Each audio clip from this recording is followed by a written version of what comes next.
Coquel, France.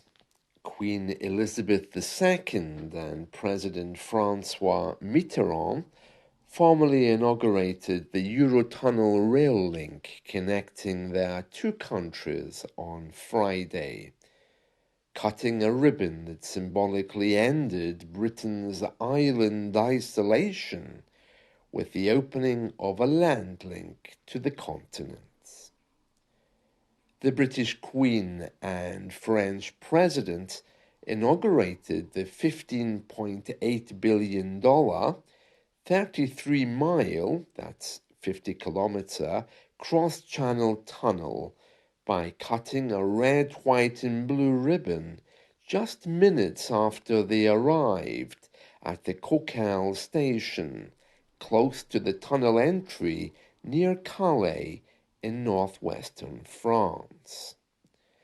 They later took the train through the Channel Tunnel while riding in the Queen's maroon Rolls-Royce Phantom 6 car. At Folkestone, England, they inaugurated the British side of the tunnel, unveiling a plaque and a statue at the terminal near the tunnel entryway. Speaking after the ribbon-cutting ceremony in France, Mitterrand said the tunnel opening marked the culmination of 2 centuries of dreams and plans, and the will and perseverance of 2 countries.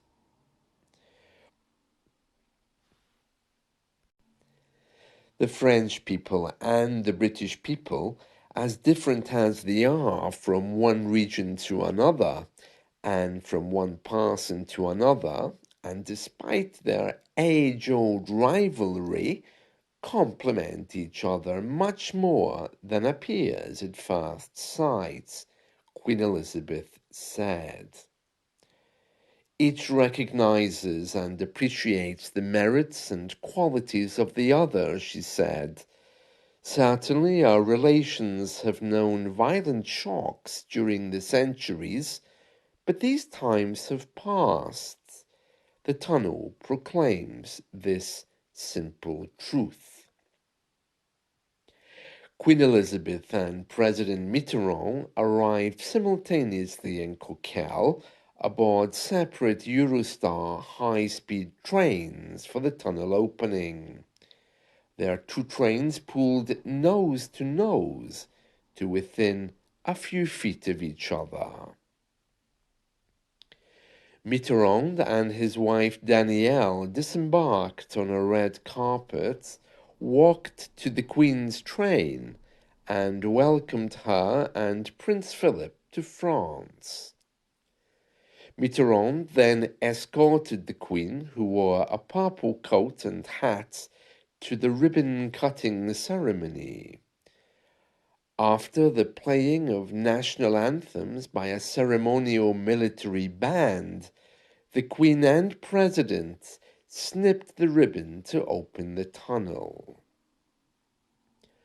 After the trip through the tunnel to southeast England, the Queen and Mitterrand were greeted with a flyby of 5 helicopters, 3 of them spewing red smoke.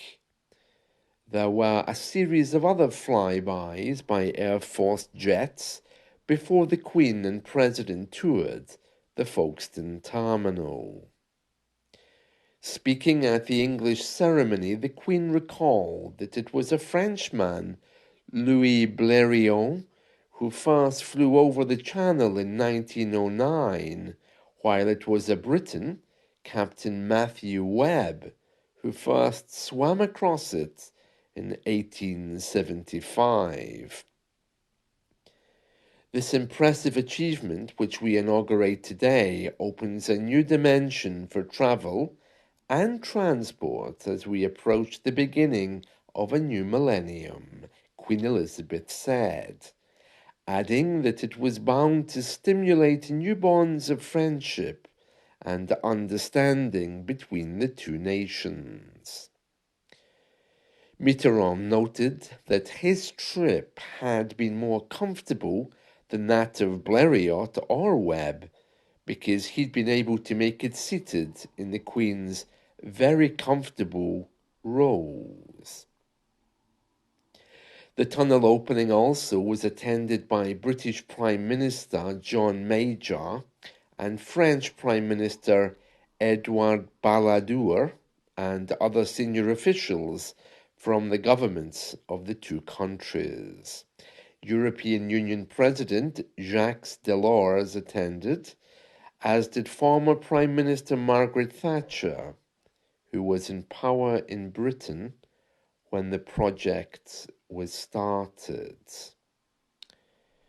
The ceremonies under grey, rainy skies followed a morning of ceremonies on both sides of the Channel, with the British Queen opening new international rail terminal at Waterloo Station in London, and Mitterrand and Belgian Prime Minister Jean-Luc Dehaene opening a new station at Lille.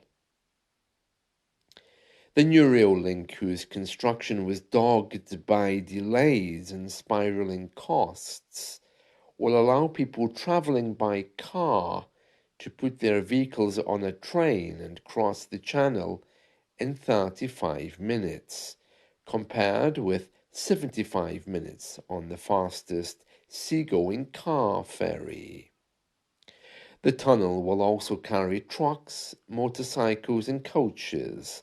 On its Le Shuttle service, foot passengers will also travel on Eurostar trains, which link Paris and Brussels directly with London via the tunnel.